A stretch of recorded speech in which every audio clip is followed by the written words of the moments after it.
जय बाबा के मित्रों मैं हनुमान पुत्र आपका अपने यूट्यूब चैनल में स्वागत करता हूं। मित्रों, अगर आप हमारे चैनल पर नए हैं तो हमारे चैनल को सब्सक्राइब करें, साथ ही नोटिफिकेशन बेल को भी प्रेस कीजिए ताकि हमारे आने वाली वीडियोस का नोटिफिकेशन आपको तुरंत मिल जाए।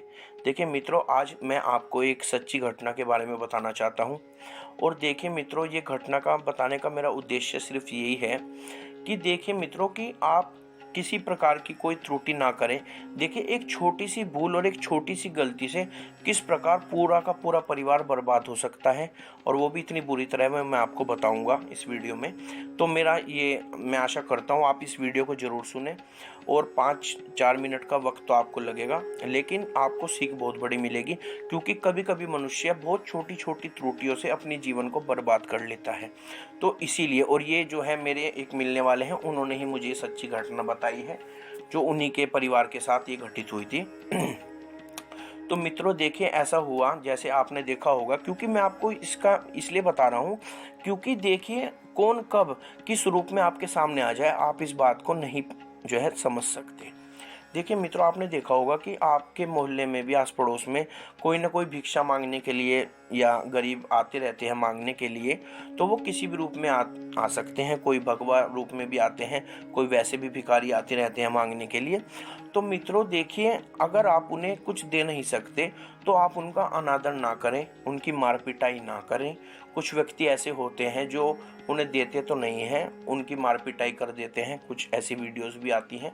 तो देखिए, क्योंकि मित्रों मैं इसलिए कह रहा हूँ क्योंकि देखिए, ऐसा नहीं है, पाखंडी भी इस दुनिया में है, वो पाखंडी भी होते हैं, लेकिन उस रूप में पता नहीं कोई कौन आ जाए। देखिए मित्रों, मेरी माताजी एक बात कहा करती थी। वो ये बात कहती थी कि किसी का अच्छा नहीं कर सकते तो किसी का बुरा भी मत करो। बस वो यही बात बोलती थी, दूसरी बात वो कभी नहीं बोलती। उन्होंने कहा कि कभी किसी का अच्छा नहीं कर सकते तो कभी उसका बुरा भी मत करना। तो देखिए, क्योंकि कुछ व्यक्ति ऐसे होते हैं जो बिना वजह उन्हें कुछ रहती है, वो कुछ चूल सी कहते हैं जिसे, वो रहती है उनके अंदर। तो मित्रों ऐसा ही था, मैं आपको बताता हूँ। एक गांव में व्यक्ति रहते थे, पुरानी बात है थोड़ी। तो मित्रों, वहाँ पर एक व्यक्ति जो है साधु वेश में ही वो मांगने के लिए आए, भिक्षा मांगने के लिए आए। तो कुछ पता नहीं क्या बात हो गई, ये तो मैं नहीं पता सही से। तो उन जो एक व्यक्ति थे घर के, उन्होंने उस जो मांगने वाले, भिक्षा मांगने वाले व्यक्ति थे, उनकी जो है पिटाई कर दी अच्छी तरह से, और उनकी अच्छी प्रकार से मार पिटाई करी उनके साथ। और उनका जो सामान वगैरह था भिक्षा का, वो भी सब खिंडा दिया और उनकी पिटाई की। तो उन्होंने इस प्रकार का कृत्य उन जो महात्मा थे उनके साथ किया। वो महात्मा ही थे कोई, उनके साथ वो कृत्य किया। अब मित्रों, वो तो उनकी पिटाई करके चले गए। उसके उपरांत, लेकिन देखिए, गांव में सब व्यक्ति जानते हैं किसका घर कौन सा है, क्या है। तो मित्रों, वो जो जो भी महात्मा थे, उन्होंने क्या किया, एक पत्थर उठाया और उनके घर पर, जिस घर में वो रहते थे, उस घर पर एक क्रॉस का निशान बना दिया। एक कांटा बना देते हैं जो क्रॉस, वो क्रॉस का निशान बनाकर और वो चले गए उस घर पर। तो मित्रों, उसका क्या प्रभाव हुआ, देखिए मैं आपको बताता हूँ। मित्रों, जिन व्यक्ति ने उनकी पिटाई की थी, उनके उनके 8 संतान थी, जिसमें 7 पुत्र थे, 1 पुत्री थी।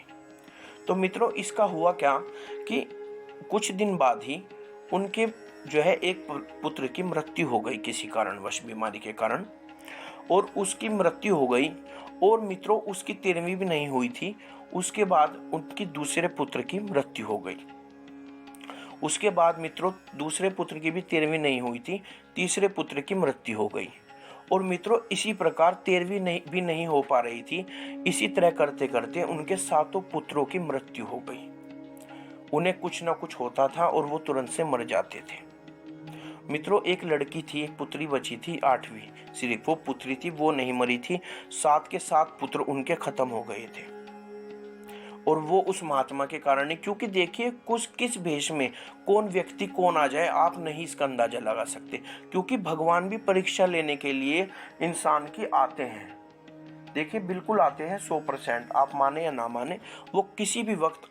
देखिए, आपके दरवाजे पे कोई भी आता है, आपकी जो भी सामर्थ्य है, आपकी 2 रुपए की सामर्थ्य है, 1 रुपए की है, 10 रुपए की है, 5 रुपए की है, आपकी जो भी सामर्थ्य है, क्योंकि 2 रुपए की सामर्थ्य सबकी हो सकती है। तो आप प्रयास ये करें कि जो भी, अगर सुबह के वक्त आपके दरवाजे पर कोई मांगने आया है, तो जो भी आपकी सामर्थ्य है आप उसे जरूर दें। तो देखिए मित्रों, क्योंकि मैं ये कहना चाहता हूँ कि उनकी छोटी सी त्रुटि, उन्होंने किस बात पे उन महात्मा को पिटाई कर दी, क्या हुआ, और देखिए कितना बड़ा उस परिवार को दुख भोगना पड़ा इस वजह से कि आप उसका अंदाजा भी नहीं लगा सकते। ये बिल्कुल सत्य घटना है जो मेरे मिलने वालों ने ही मुझे बताई है। उनके ही परिवार में घटना घटी थी, उन्होंने मुझे इसके बारे में बताया। तो मेरा उद्देश्य शेयर करने का यही है कि देखिए, बिना वजह किसी से मत उलझें, क्योंकि नहीं पता कौन किस भेष में कौन व्यक्ति है। और इस तरह के, खासकर इस तरह के व्यक्तियों से तो ना उलझें। और अगर कोई आपके दरवाजे पर आता है, क्योंकि भगवान भी कभी कभी परीक्षा लेने के लिए आपके दरवाजे पर आ जाते हैं, जो आपको पता भी नहीं लगेगा। मित्रों, मैं आपको एक सच्ची, बिल्कुल हमारे गुरुदेव की, जो 116 वर्ष के थे, जिन्होंने 116 वर्ष की आयु में ही अपने प्राण त्यागे थे, उन्होंने हमें स्वयं बताया था, क्योंकि उन्होंने भी हमें बहुत बातें बताई अपनी। उन्होंने स्वयं बताया था कि इलाहाबाद में संगम के घाट पर उन्हें शिवजी और पार्वती जी ने दर्शन दिए थे इसी प्रकार, और वो भी एक बूढ़े व्यक्ति के रूप में थे बिल्कुल। और बिल्कुल ऐसे गंदे हो रहे थे कि कोई उन्हें हाथ भी ना लगाए, इतने गंदे कि बहुत ही ज़्यादा गंदे हो रहे थे वो, और अशुद्ध हो रहे थे। और उन्होंने, उनसे चला नहीं जा रहा था, वो एक जो हाथ गाड़ी सी खींचते हैं उस पर, वो जो है एक वृद्ध व्यक्ति थे, और महिला किसी तरह उन्हें खींच रही थी। तो उन्होंने उनको बोला, हमारे जो गुरुदेव थे उनको बोला कि आप हमें स्नान करा दीजिए संगम में। तो वो भी प्रखंड विद्वान थे, वो समझ गए कुछ। तो उन्होंने उन्हें स्नान करा दिया। तो उन्होंने स्नान करा दिया, उसके उपरांत वो बहुत खुश होकर, प्रसन्न होकर गए। उन्होंने बोला कि तुमने हमें स्नान कराया, तुम्हारा भला हो। उसके उपरांत उन्होंने, हमारे गुरुदेव ने बताया कि वो चले गए। और जब वो थोड़ी दूर चले गए तो उन्होंने देखा कि स्वयं शिवजी और पार्वती जी जाने लग रहे हैं। तो मित्रों, सत्य घटना बता रहा हूँ, क्योंकि जिन गुरुदेव की मैं आपको बात बता रहा हूँ वो इतने प्रखंड विद्वान व्यक्ति थे। 116 वर्ष की आयु में उन्होंने देह त्यागी है, कि वो जो है, उन्होंने हमें बहुत इस प्रकार की शिक्षाएं दी हैं। तो उन्होंने ये हमें स्वयं बात बताई थी। तो मित्रों, कौन किस रूप में आपको, कब आपको टकरा जाए और कब आपकी परीक्षा लेने लग जाए, आप इस बात को नहीं समझ सकते। तो अगर आपके दरवाजे पर कोई भिक्षा मांगने आता है, तो 1 रुपया 2 रुपये, जो भी आपकी सामर्थ्य, 5 रुपये 10 रुपये, हम भी देखिए कोई भी दरवाजे से आता है तो हम प्रयास यही करते हैं कि जो है, कल भी देखिए एक व्यक्ति आए थे जो मांग रहे थे हमारे दरवाजे पर। हमें नहीं पता था वो सच मांग रहे हैं, गलत मांग रहे हैं। वो कह रहे थे कि हमारी लड़की की शादी है, शादी में देना है हमें। देखिए, हम नहीं जानते थे कि वो झूठ बोल रहे हैं, सच किसी ने नहीं दिया, कहने लगे सब ये तो झूठ है। मेरे से जो सामर्थ्य थी, मैंने 10 रुपये ही दे दिए उनको। वो कहने लगे जी ये दिया। मैंने कहा जो मेरी सामर्थ्य मैं दे रहा हूँ। मैंने उन्हें खाली नहीं जाने दिया, क्योंकि पता नहीं कौन किस रूप में आ जाए। और देखिए, इससे कुछ फर्क नहीं पड़ता ज़्यादा, सिर्फ मनों की सोच है आपकी। तो मित्रों, इसी प्रकार मैं आपको इसलिए बता रहा था कि किसी भी, देखिए जो है, बिना वजह किसी भी व्यक्तियों से ना उलझें, खासकर इस प्रकार के व्यक्ति से, क्योंकि आप ये खुद स्वयं जो है अपने ऊपर रख कर देख सकते हैं कि उस परिवार पर क्या बीती होगी जिसके 7 पुत्र जो हैं, जिसकी 13वीं भी ना हो पाए एक पुत्र की, उसके अंदर अंदर ही दूसरा पुत्र उनका चला जाए, उसके बाद तीसरा, चौथा, पांचवा, छठा, सातवां, 7 के 7 पुत्र उनके चले गए।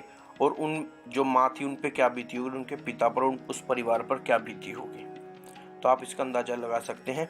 तो एक छोटी सी गलती, मैं इसलिए बता रहा था कि कितनी बड़ी सजा उसकी मिल सकती है, आप सोच भी नहीं सकते। तो मित्रों, ये मेरा उद्देश्य यही था कि आप किसी प्रकार की त्रुटि ना करें, और अच्छा नहीं कर सकते तो किसी का बुरा भी मत करें, और बिना वजह के पंगों में मत फंसे, बिना वजह के झगड़ों में मत फंसे, और बहुत ही सीमित मतलब रखें।